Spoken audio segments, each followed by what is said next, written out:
Hello, everybody, and welcome back to another episode of Vegan Proteins, Muscles by Brussels Radio. My name is Giacomo. And I'm Danny. And this is our 96th episode.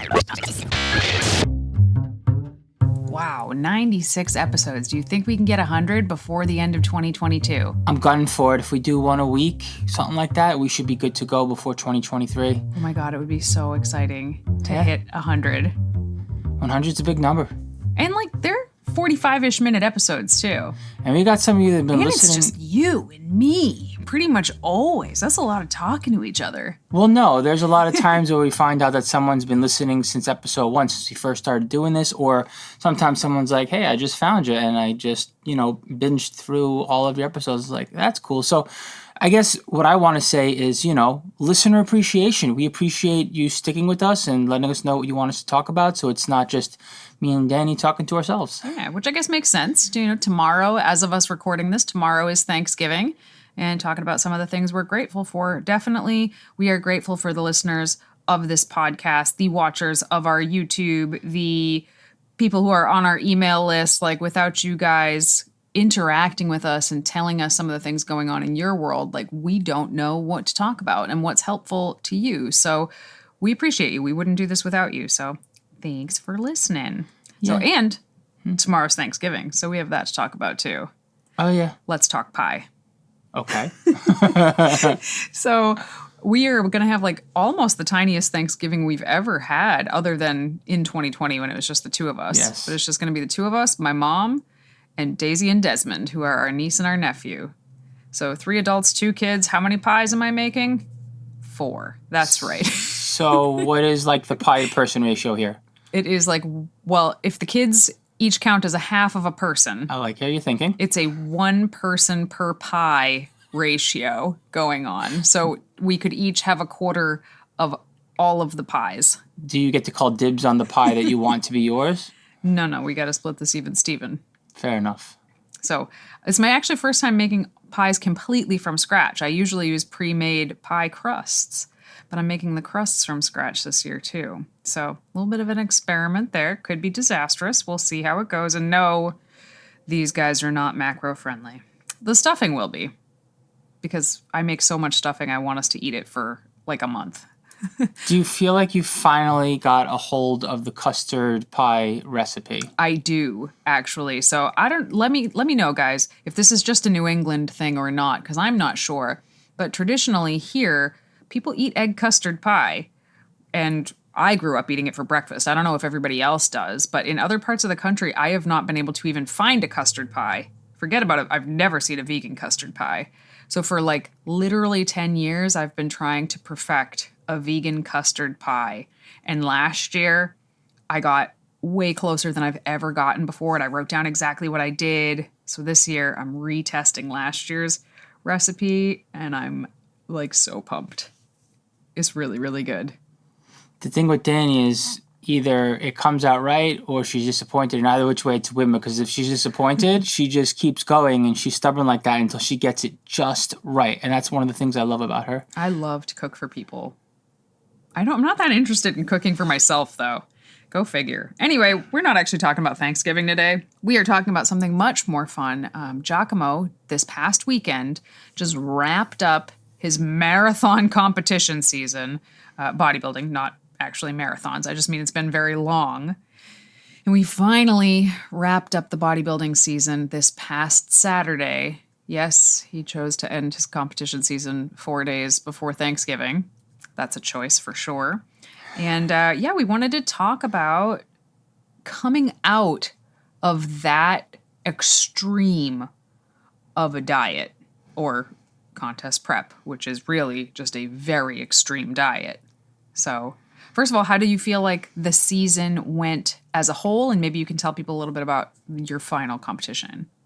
I think that the season did not go as I had expected it to, but that's because life threw me some surprises, and also I took on a lot of responsibility of my own choosing this year. In other words, we brought Plant Built back.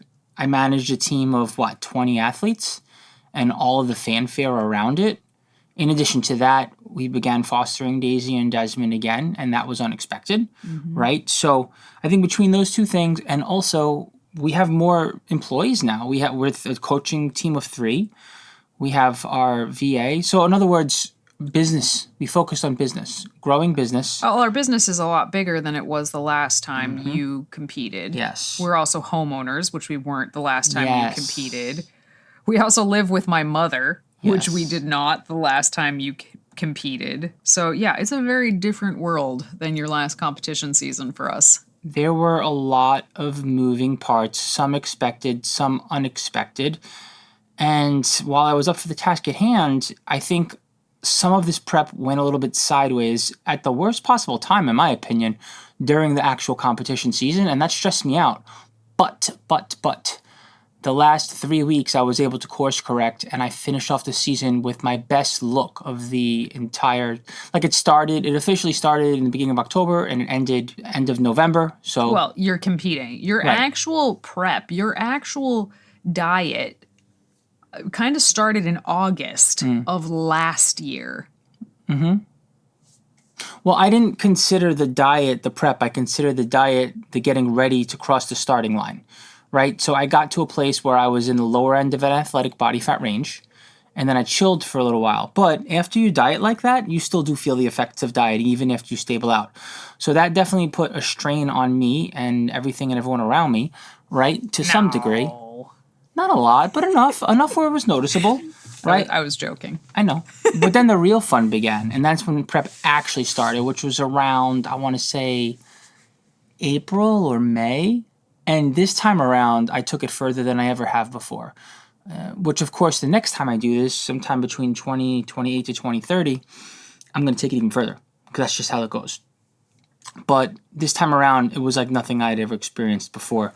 And that in of itself made it hard for me to wrap my head around this thing, because I tried to take a little more of a type B personality approach this time around. And at some point I realized, oh my gosh, like this is not going to work for me, not this time around. I need to be a little more calculated. But by the time I realized that, it was a bit too late, and I had to do some course correcting multiple times. The one that was the most painful was course correcting during the season. Like I was going out to one of the shows and I was like, dang, I did not manage my water and sodium responsibly, and I'm going out bloated. Like I did not enjoy that look. But the first show in Mr. America and the last one in, where was I? Where were we? This last one, Providence, Rhode Island. Battle of the Gods. Yeah. Cool trophies, by the way. I did not have any bloat, so that was good. Yeah. It was definitely, I don't think that a person can take a type B personality route to the stage. You can't do it. I think you can be a little bit loose, a little bit flexible with a regular diet, with a regular cut. You know, if you're 80% adherent, you're going to be fine. With a contest prep, I don't know if people totally understand this. You need to be like 98% adherent in order to be moving forward, and there will come a point where it's 100 or bust. Like it's 100% adherence or you're moving in the wrong direction. And that is hard. And it is when you are feeling your worst and your lowest energy and your crankiest and your hungriest. And it's like, oh, got to give a little more. This is the time to push. It's like you got to find something where there is nothing, basically. Pretty much, yeah. So I learned that lesson the hard way a couple of times. I still do like that I tried to implement as much of a type E personality strategy to this prep. I think it helped more than hurt until it didn't. And I think in the future, I will still adapt and adopt to that kind of a mindset, but not without executing at a 98 percentile way or more. Because like Danny said, if you're at some point, you have to. Mm-hmm. If you're not doing it that way, you're just not going to get to where you need to go. Yeah. So what is your... Well, I saw some of your plan on the weekend. So we stayed in Providence, Rhode Island. Our wedding anniversary was back in October, but we couldn't actually do anything because we had plant built, and Giacomo was like so deep in this. I said, hey, let's just celebrate our wedding anniversary in Providence. Like, we'll spend the whole weekend, we'll make a thing out of it. Providence was so much fun, guys. it's only an hour and a half away from me, and I've never spent time there before. And it was super, super, super duper vegan friendly, and there was like a lot of fun stuff to do there as well. So we had a blast, and Giacomo ate his way through the city. Oh, yeah. Well, first off, where else can you find a place that has multiple restaurants, a marketplace, a drive-through, a bar, and a whole scene, a whole slew of vegans, takeout, coffee, everything, all in one. A city, if you will, unto itself, legitimately called Plant City. And this open concept, there's multiple operations going. Is there more than two? Are there more than two? Yeah. How? So I don't think there's more than 2 of the Plant City. So I had heard about Plant City, and I heard that it was like a vegan food court. And I thought that was cool. Vegan food court, rad. I thought it would be like a bunch of, casual tables with a bunch of counters where you go up and order and sit down. But this was not that. This was like 5 different vegan restaurants under one roof with no walls, right? So you still had to pick which restaurant you wanted to be in, but there weren't walls. There was a burger joint, like burger and sandwich joint. And these were like nice places too. Like kind of a little bit fancy, actually. It's like burger and sandwich place, a breakfast cafe, a sushi restaurant, Mexican restaurant, and an Italian restaurant, all under one roof. Across the street, a vegan speakeasy that we Didn't put know on about. to. Yeah, we have to go back and check that out. And the food was amazing. We spent like literally hundreds of dollars there over the weekend. And there were other places to go and enjoy as well. Not that the only focus was food. There was also a really cool free play arcade place. Like for me, I like retro gaming, and I like going to places with pinball machines and arcades and all kinds of stuff that you can just indulge and just feel like a kid again. But we had a blast at the arcade. We pay $10 to get in, but then all of the games are free. Which, very neat. We love arcades. But what is your what was your plan going into the weekend post competition season? Oh, to just not even care, to just eat. Unfortunately, when your stomach has shrunken and your systems have been largely dormant as far as like you eating normally and you feeling normal and stable and balanced, when you light up your system and your electrolytes are so imbalanced too from competing, your body doesn't really respond too well. Like, it's fun. Don't get me wrong. It's fun to just eat and not think about it and overindulge. But, like, you kind of pay for it a little bit while your digestion is waking up and your body has been so deprived and this and that. But it was still a lot of fun. It was still fun to just not have to think about tracking, worrying about portions, being able to hang out. Although it is a little odd when you're hanging out with your significant other, your friends, and, like, you're the one that's just like, food. But fortunately, Danny was more than happy to indulge me and just enjoy as we went from like place to place and tried all the vegan stuff. Yeah, I'm not here to judge. I very quickly realized that I could not hang with the amount of food that Giacomo was planning on putting down, so I enlisted a strategy of just having bites of things so that I could try all the stuff. But even that left my stomach a little bit upset. But it was very, very fun. And in 2018, that was my last competition season, was 2018. And at the end of it, I did the same thing. My last show was 4 days before Thanksgiving. And I was like, it's not going to be a big deal. Not going to be a big deal at all. Nah, man. For me, I was looking back, I'm like, why did I do that? Because the best shows are at the end of the fall, guys. Like, these are the best shows. Worlds happened on that same day. Jenny Harrison competed in Worlds in bikini. She got 3rd in the world. Killed it. Pretty freaking awesome. But, those are the best, most competitive shows are at the end of the season. Oh, yeah. Best lineups that I was in, definitely in the open. I mean, you're the one watching. How do you feel like the Masters lineup there compared to... Oh, the Masters lineup was good. Mm-hmm. I think maybe the Masters lineup at Mr. America was a little bit more competitive, but the open lineup at this last show was just crazy. Solid. Just crazy. Yeah. Have you guys heard of the Vegan Cruise? If not, we want to tell you about it because we are so excited to be presenters on the 2023 cruise, and we would love to see you guys there. So the vegan cruise is exactly what it sounds like and so much more. It's a cruise from March 17th to March 24th that leaves from Miami and will be visiting Belize, Honduras, Costa Maya, and the Bahamas on the beautiful MSC Divinia. It is so cool to wake up in a new country every day of the trip, seriously. But as if that wasn't enough, one of the biggest drawbacks of most cruises is that there's nothing vegan to eat. I had a client actually go on a cruise recently, and she said she was shocked at how little she could eat, and for that price, it just was not worth it for her. But that's not a problem on this cruise because all 3 meals are fully catered, vegan, and made by gourmet chefs. You will never be hungry. There are also get-togethers like ice cream socials and pizza parties out by the pool. Very fun. And to top all of that off, the cruise is absolutely loaded with some of the biggest leaders in the vegan movement, giving lectures, presentations, and classes. Folks like Dr. Greger, Dr. Barnard, Dr. Clapper, Robert Cheek, Juliana Hever, and so many more, and of course, us. We will be hosting exercise classes and giving presentations on plant-based fitness. And of course, we would very much love to spend time with any of our listeners who come out. So if you're interested, click the link in the show notes to book your spot because it always sells out. And mention vegan proteins when you book and you'll get a $50 onboarding credit at the vegan bookstore. We look forward to vacationing with you guys. I want to hear more about your strategy for this improvement season. Oh, fair enough. Yeah. So what I did this time around, look, this is not my first rodeo.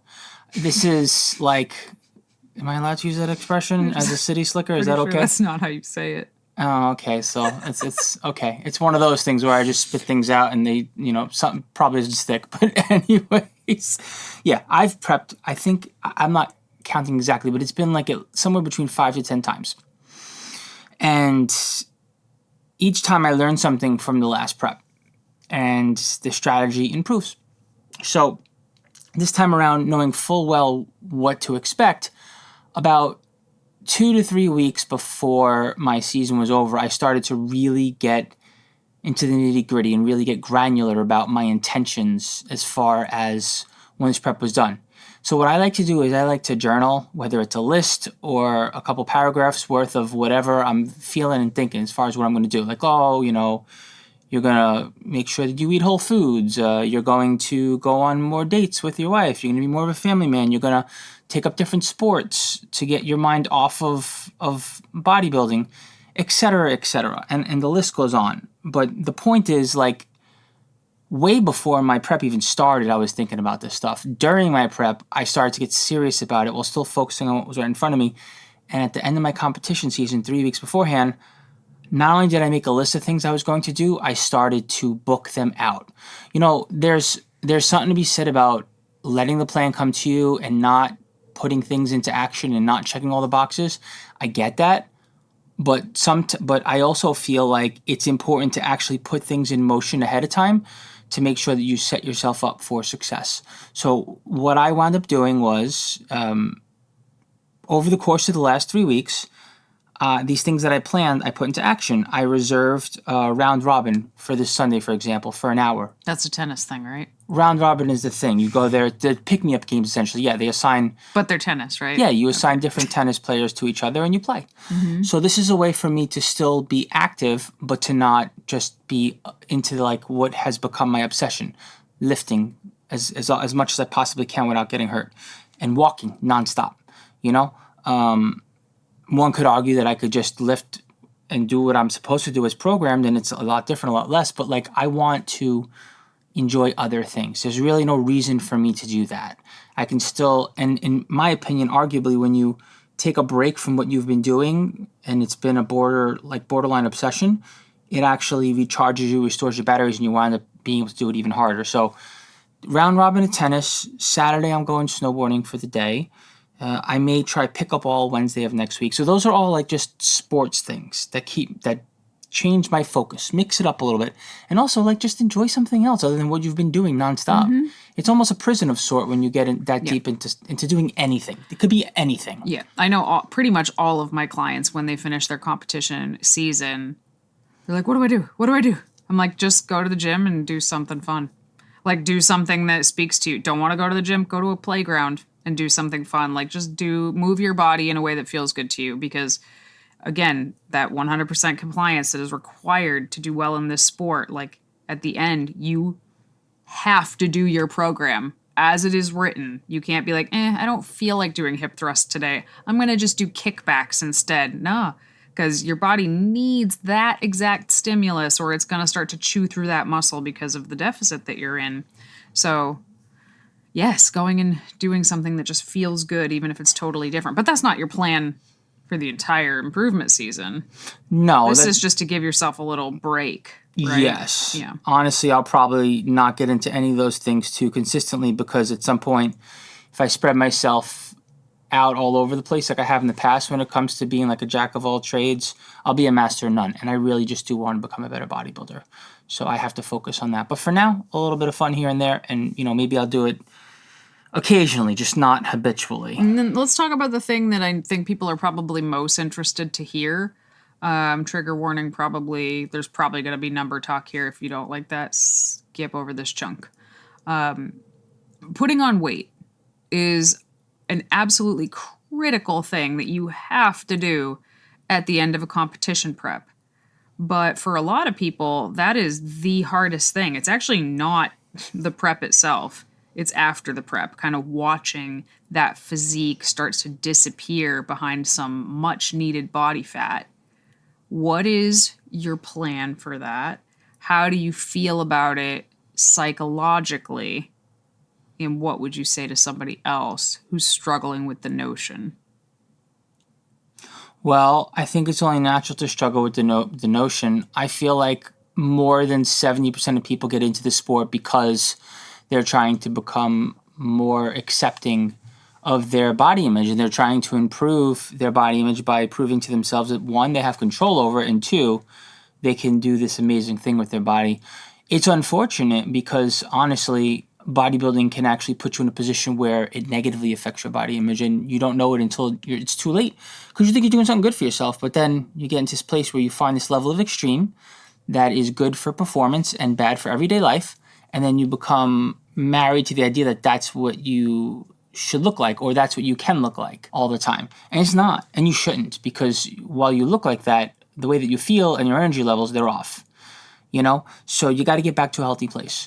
I have been through all kinds of preps. I've been through my very first prep where after I was done, I didn't know what the hell hit me and everything was completely out of control. Mm-hmm. And it was like overindulgence city. And then, I felt a lot of shame about my body. I'm like, oh my gosh, what did I do to myself? Why did I do this? What have I become? How have I let myself turn into this? And that actually led me down to a deep, dark, downward spiral and path, which is another conversation for another day. That's interesting. I didn't know that's how that started, actually. I believe it was the catalyst. I mean, I'm sure there were deeper psychological issues from like childhood and my teenage years that eventually manifested with a bodybuilding. Yeah, I mean, like anything else, problems don't just, like, by the time a problem comes to the surface, it's already been a thing. So I wouldn't say that bodybuilding was a cause of it, but it was definitely the catalyst. So after that show, it took a while to recover from that. Then I went through another prep where I was aware that things were out of control, and yet they were still out of control. Like I gained weight in a way that it wasn't comfortable, or moreover, it wasn't intentional. When was that? I think that was the one that we did around the documentary that Robert and I were trying to do. Yep. Like I should have gained weight like that, but it wasn't intentional. I wasn't accepting of it. There's a difference. There is a difference. There's a difference between, it's like, well, this should have happened, but you weren't committed to the process. Mm-hmm. It's a bad place emotionally, put it that way. Yeah. And it can set you back in other ways. Mentally. So then there was the whole reverse dieting craze where I was like super lean for, like a year or two. Mm-hmm. And it's like improvement season what? I'm just sitting here being lean. Right. And I felt like I had complete control, and I to this day framed it as a good thing because I was like, you know what? If I really wanted to end this thing and just be fit and lean all the time, I could. Look, I did it. Mm-hmm. But that wasn't my short-term goal. That may be a long-term goal, but to prove what kind of point, like how did that serve me in the short term? It didn't. It didn't help with my improvement season, Good experiment, bad timing.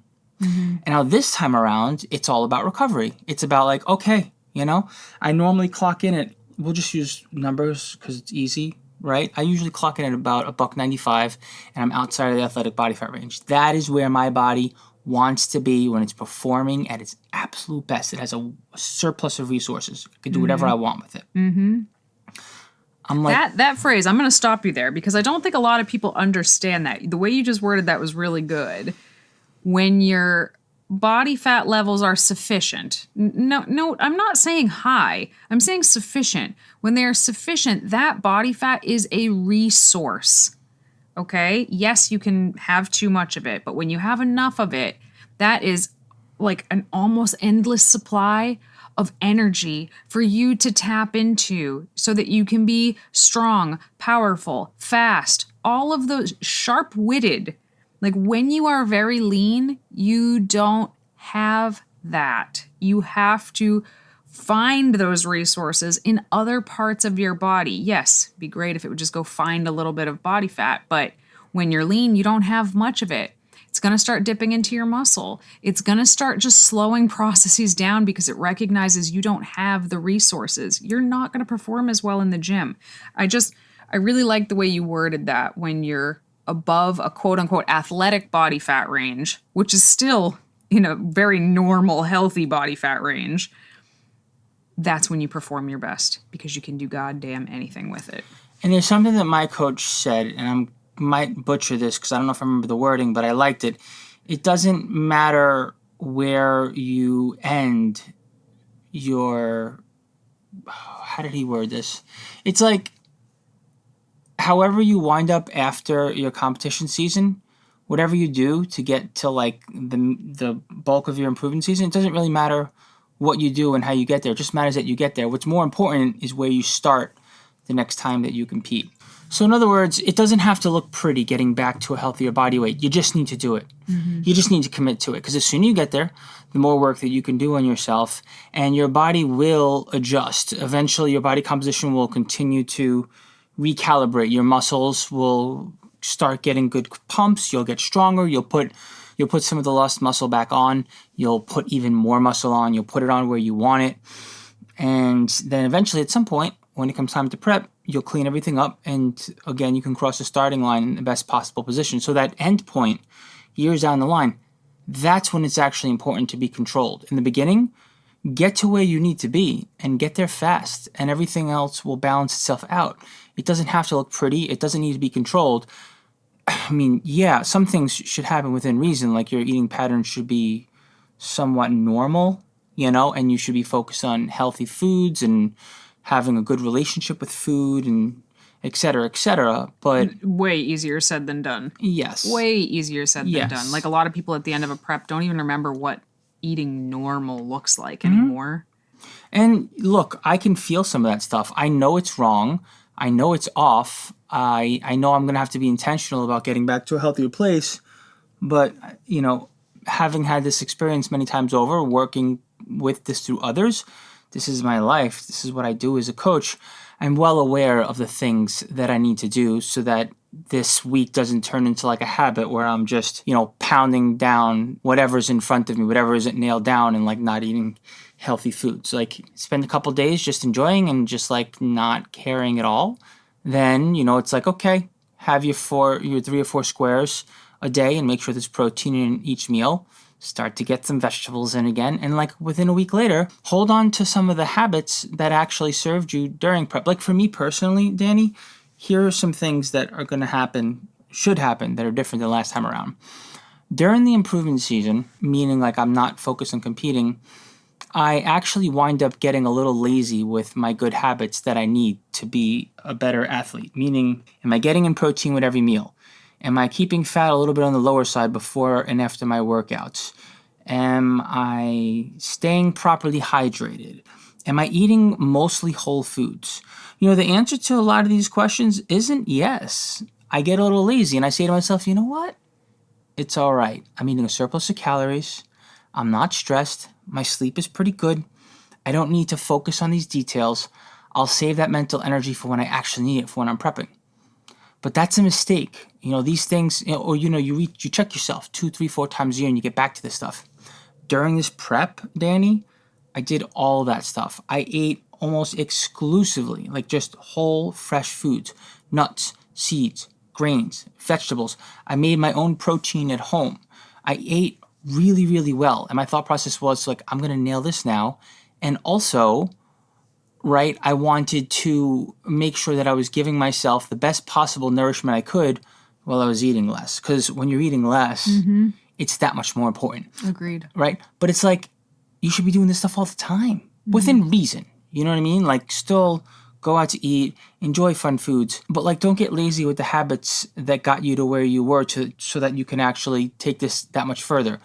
So, I wrote these things down. Like, what the things that I brought back that I get lazy about in the improvement season, I brought them back for my competition prep. I want to keep going with that stuff. So next week, it's going to batch cooking healthy whole foods, batch cooking my grains. If it's the summer, more fruits than grains, getting in vegetables twice a day, getting in nice meals pre and post workout that are high in protein, low in fat, and just dense, stuff like that, without that being an obsession. That's some of the stuff I think nutritionally. Training wise, you reflect on what your body looked like in that super lean state, and you think about what you need to do to improve. You think about what you could have done better or what you didn't do at all that you should have done. Like, I focused a lot on my upper body, but I think I focused so much on my upper body that I lost some of what I could have showcased that, that is my lower body, specifically my lower posterior chain. Like, my glutes, my hamstrings could have looked way better. And because I focused so much on my upper body, those muscles took a little bit of a hit on stage. But some of that is just short-term sacrifice, I think, when you're trying to even out your symmetry top to bottom. But that's the kind of stuff that you want to put into place sooner rather than later. You don't want to become burnt out from your season and then not think about how you can improve. What would you say to somebody who's coming out of either a contest prep or just a really hard diet where they got pretty lean and they're seeing the body fat come back on and they're freaking out? Well, depends on the person. If they already knew this stuff going in, I think it's a little easier to broach a conversation. If they didn't, there's going to need to be a little bit of just, hand-holding, if you will, because it's coming at you out of left field. It's very hard. It's normal. I think it's helpful to create safer cues for yourself so that while you're working on finding more acceptance for your body image and for the process of putting weight back on, I think it's helpful to focus on some other stuff. It gives you a little bit of mental space, if you will, to work on that, right? And so the things that we usually use, safe cues, are how clothing fits and feels, and having clothing that fits and feels good, right? That is a really important thing to focus on. To focus on the kind of energy that you have outside of lifting, energy for others, energy for your job, energy for yourself. To focus on how well you recover from workouts, to focus on how strong you are, stuff like that, as opposed to like, what do my muscles look like with this pump? How aesthetic are they? I want to wear this outfit and it doesn't fit me anymore. These things, while seemingly insignificant, can actually really take their toll on you because that's your environment. And if your environment is, well, we'll just say unsafe, for lack of a better way of framing it, while you're focusing on your body image and putting weight back on, as healthy as that is, it's just a harder place to be in to do that work on yourself and to be comfortable with the process. So like for me, for example, this might sound silly to some, but 4 months before my prep and my season were over, I bought a pair of brand new boxers that were the normal size for me, like 36 to 38, whatever. They're the boxers that I wear when I'm at my bulkiest state. I put them right in front of my closet. I said, I can't wait to rock that pair of boxers that I bought for myself. I was at Mr. America, right? And there was a dude selling clothing. And I went and I bought the pair of extra large shorts. They're still sealed in a bag. Mm-hmm. That's my reward. Yeah. I get to rock those shorts when I'm at my bulkiest and having that wardrobe ready to go. Yeah. Like even That's right smart. now, I'm not there yet. Like I'm wearing sweatpants because I don't have enough energy to fix up my room and put my wardrobe the way that I needed to. So I'm a little behind the 8 ball, but the intention's there and the plan will be there. And as soon as I can, I'm gonna set my wardrobe properly. Yeah, it is. So many people get leaner and leaner and leaner for a contest and just start buying clothes for that body. And it's like, man, they are going to be disappointed because they're going to wear them for a couple months and then they're not going to fit anymore. And I mean, don't get me wrong. I have a couple pairs of leggings over here that are for a specific weight that I am at. But most of my, I don't get rid of my clothes that are bigger because I know full right and well that I'm going to end up wearing them again. But I think like so many times having gone through competition prep myself, at this point, when the prep is over, I just don't look at myself anymore. Like I'm never, I don't know, maybe how you feel about this, but I'm not the person that is like checking my abs 20 times a day during prep. I'm not the person checking things over and over and over again because that is not healthy. I mean, maybe during peak week, I'm checking stuff pretty carefully because I need to see how things are changing almost hour to hour. But I don't think that's a healthy way to be. And as soon as prep is over, like I don't do it at all anymore. At all. I just don't. And it's funny because I think most people would think, oh, someone competes in bodybuilding, they must just stare at themselves in the mirror all the time. And don't get me wrong, I'm sure there are people who do. But I think it's probably healthier if you don't. Like you see yourself at the gym. You know when things are moving in a good direction or not. Your body's not going to be telling the story of progress when prep is over. Your lifts are going to be telling the tale of progress when prep is over. The way you're performing in the gym, more so than your body.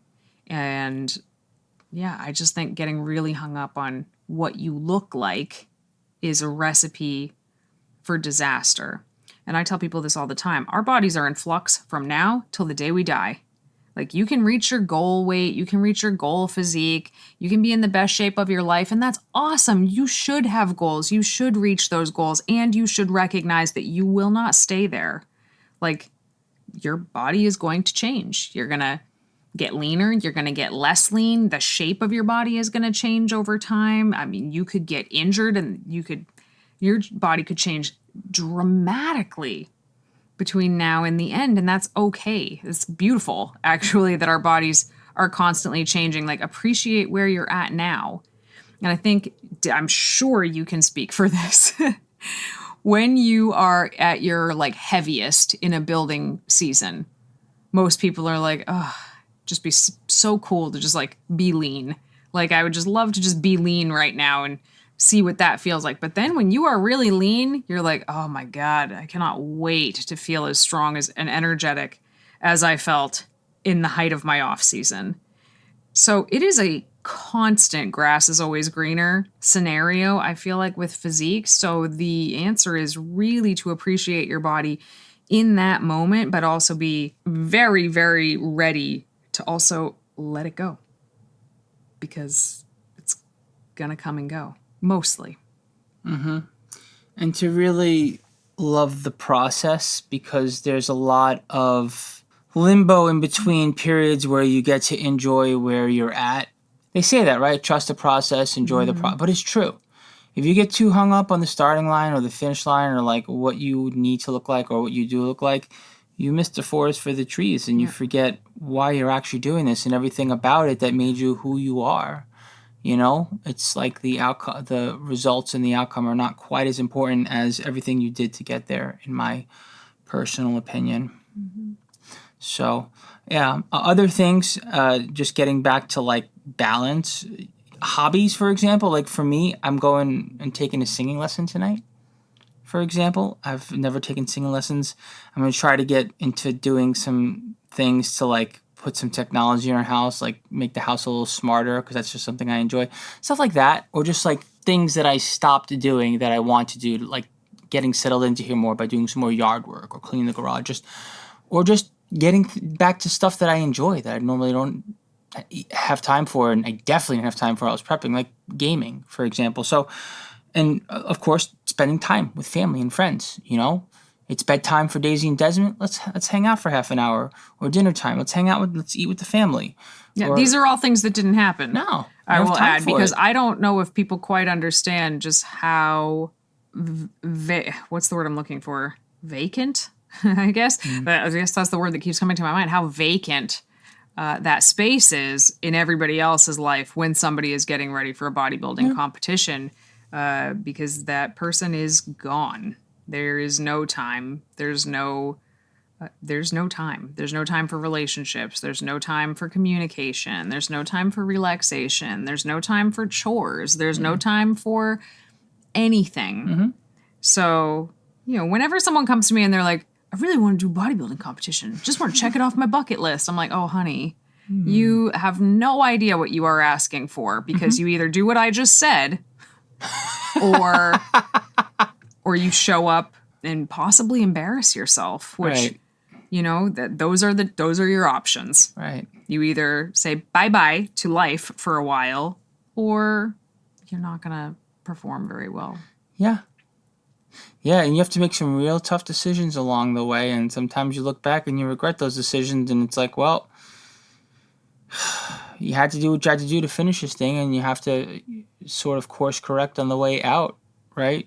We're going on a date this weekend, hitting up an escape room, we're going to visit my family next week, like just making up for lost time, essentially, Yeah, I think this is why it's important to work with somebody so they can help navigate you to a place where you regain your mental health and you're getting back to your baseline in as safe of a way as possible, and also because they know the pitfalls and they know what to expect before it happens, and they can see it coming from a mile away, especially when they have the objective outlook, because it's not them, it's you.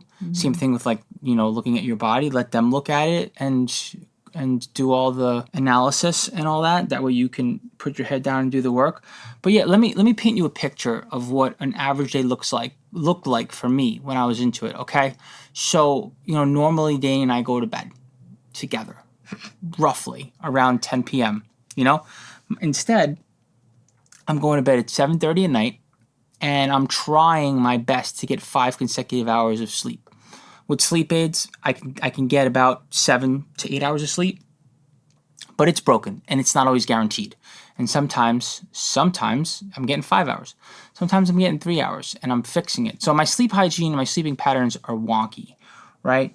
Now I have to get in 60 to 90 minutes worth of walking, an hour's worth of training, and I have less focus throughout the day. So whenever I do have focus, I have to do what I got to do outside of my training, outside of my food prep, outside of my activity like my walking, outside of all that. So it's like all day long I'm searching for my focus, and whenever I have it, boom, I'm doing what I have to do so that I'm getting all my work done. For example, I'm doing everything I need to do for prep and everything in between. It's not easy. So here I am, I'm going to bed at 7:30. I'm waking up on average at like 3 in the morning, sometimes earlier. I'm starting the day. I'm getting in 2 hours of work before the sun rises. Now, still before the sun rises, I'm going outside with a ring light and a headlamp. And I'm going for a walk in the pitch black dark. And I'm watching check-ins. And I'm updating people in the pitch black outside before the sun even rises. You know what I mean? And I'm doing this for like an hour or two, because those check-ins need to be taken care of. And I'm not multitasking. I'm walking. I'm still fully paying attention to them. But I need to find the time. 2 hours of work at my desk, 3 in the morning to 5 in the morning, walking from 5 to 7, doing check-ins in the dark, coming back home, doing more work. And then, there's the checking in with your coach, there's the checking in on yourself, there's the crashing halfway through the day for an hour that to get some sleep. There's also, it's also just a matter of get as much sleep as you can, because that's you're not recovering because your body's healthy. You're not recovering because you're eating enough. As a matter of fact, your recovery is worsening. So your best defense against poor recovery is to sleep even more than you normally would. So after I come back from the gym, what do? I take a nap. It's like a full-time job to manage your body, so that as it's getting to a place where it's harder and harder to keep going, you're giving your body as much as you can give it so that it can do what it needs to do to look its best. It's a lot. It is a lot. Hey, guys, I dare you to go back to the podcast from 2 weeks ago and compare, one, how much Giacomo spoke on that podcast to this one, and also the pace and energy with which he speaks from a couple weeks ago till now. I'm just sitting across from him, and I'm like, holy crap, what a big difference in such a short period of time. Oh, I'm so happy. You have no idea. And for those of you who Or like, I don't get it. Why would anybody ever want to do this? We do have an episode. I don't remember what number it is, but we do have an episode about why we love bodybuilding in spite of all of these things. So I'd encourage you to take a listen to that too, just so you don't think we don't like this sport, because we very much so do. Hey listeners, we hope you've been enjoying this episode and we appreciate your love of all things vegan fitness. For those of you who want even more support on your vegan fitness journey, check out our Muscles by Brussels community and become a member. By joining the team, you are one of our exclusive VIPs. As a member, you'll find over 200 macro-friendly, high-protein recipes that can meet any of your meal planning needs. You'll also receive training programs that update monthly. This training has progressive overload built into it, so you can be sure if you're following the program, you are making progress. All of this and more is located inside our Vegan Proteins members only app. As a Muscles by Brussels member, you'll unlock bonus courses, challenges, and more every month. You'll also be invited to our live Zoom video calls, which happen 2 times a month, and are absolute gold to those who show up. And if you can't make the calls, don't worry, you have the opportunity to email us whenever you want. You'll receive a video response to all of your questions from one of the coaches here at Vegan Proteins every time you message us. Members also receive 40% off many of our other services. And of course, our private community of like-minded individuals is like no other. Best of all, you can try this membership out for a full month at no cost to you with this special offer for our listeners only, because we appreciate and want to fully support you. Use the link in our show notes to sign up for your free trial today. We hope to see you on our next live coaching call. I absolutely love this. I do. I truly think that, well, although it tests you and every time you compete, you're in an unhealthy place, anything you take to the extreme, you're going to wind up compromising your health and you're going to be unbalanced. It's not just bodybuilding. So it's like, what do you want to do with your life? And are there any sort of things you want to do that are going to require you to take things to the extreme because you want to be an expert? For us, for me personally, it's bodybuilding, and to navigate it in a healthy way and in a balanced way is an art. It really is. And it takes years and decades of practice, like anything else. Decades. It does. And then the other thing is to be able to do everything in a compromised system, like when your body is that compromised, to be able to do everything you normally do and that much more, where you're superhuman in a sense, even if like your mood is crap. That in of itself is a skill. Like you become a super efficient person. If you can be the type of person that can get everything you normally get done in a place where your system is compromised, your mental health is off, your sleeping patterns are off, your eating patterns are challenged, everything about you makes it so that life is harder, and yet your focus is off, you're able to do everything you normally do, you're able to compete, and you're able to do even more. You typically wind up growing when you're competing. Like you find that you're your best self in lots of ways, even though you're your worst self in some other ways. Then when you're not competing, that discipline carries over into everyday life, and you wind up becoming a better person because of it, because of what you did to accomplish and have a successful season and a successful prep. At least that's how I feel about it. It comes with its set of risks, don't get me wrong. But again, I strongly feel that anything that you want to become an expert at, you're going to have to go to extremes, and you're going to wind up seeing yourself being in a place where your health is compromised. But you make it out on the other side an even stronger person because of it. Moving on to our question and answer segment. Okay, this question is about visible abs.